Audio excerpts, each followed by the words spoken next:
So today I wanted to come on and do a little story time and share from the Wisdom Keepers deck by Rosy Aronson. I love this deck as a companion to the Gene Keys. And we're going to be moving into Gene Key 38. And it's the shadow of struggle, the gift of perseverance, and the city or the divine expression of honor. And here's the card for the gift of perseverance. And it starts off with a Richard Rudd quote that says, "Over time, through perseverance, love, and trust, you will eventually attain victory and experience your own divinity." Programming partner 39. So here we go. There's a wisdom story for us to sit and contemplate perhaps this week or next week. Let's take a deep breath in. And out.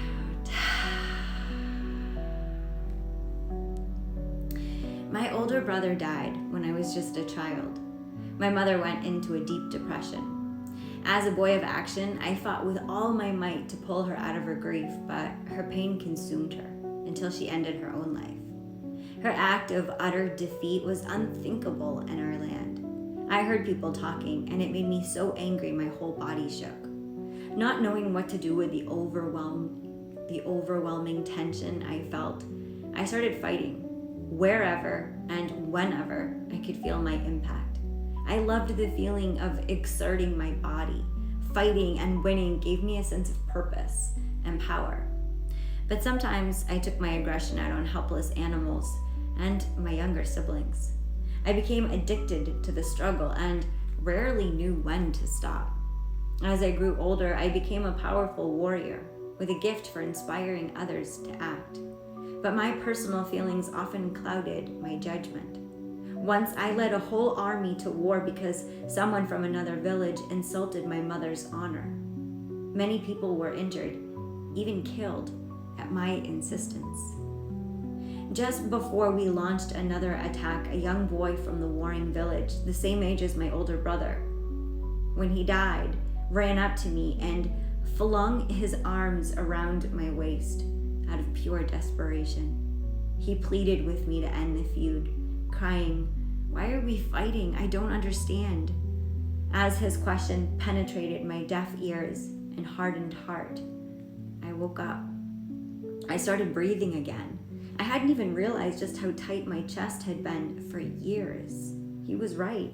I knew in that moment that if my mother were alive, she would never want me to kill innocent people to defend her honor.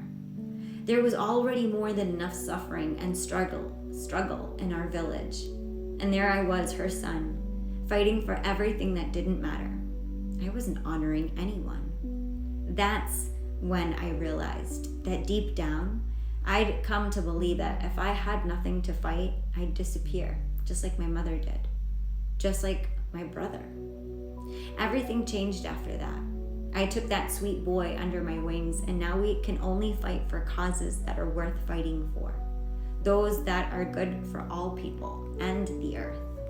My gift to you. I am here to call out the sacred warrior in you. It's time to persevere, to be the heroic underdog. Do not just give up the struggle. Just be sure that you are fighting the right fight. Obstacles are a natural part of life. They're here to test your commitment, hone your abilities, increase your aliveness, and unleash your life purpose. It's time to embrace your defeats. Let them make you stronger, more resilient, and supple. You have the potential to turn a battle into a dance, to empower the people you love to liberate themselves from victimization. When you fight for love, not fear, everyone wins. There's no need to overthink or worry about appearing foolish. Now, go find a cause that you can pour your whole heart into. Your heart, your body, and your soul into.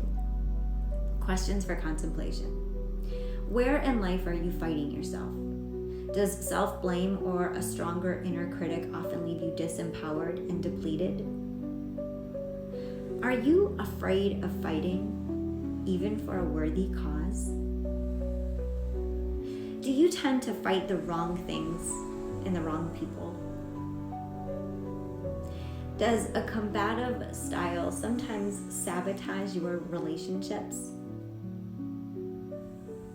What is a cause worth fighting for? Think of a time you persevered and you were glad you did. How did that experience feel? What did it require of you? Take a stand for something or someone today and honor what truly matters. Sending you so much love. Namaste.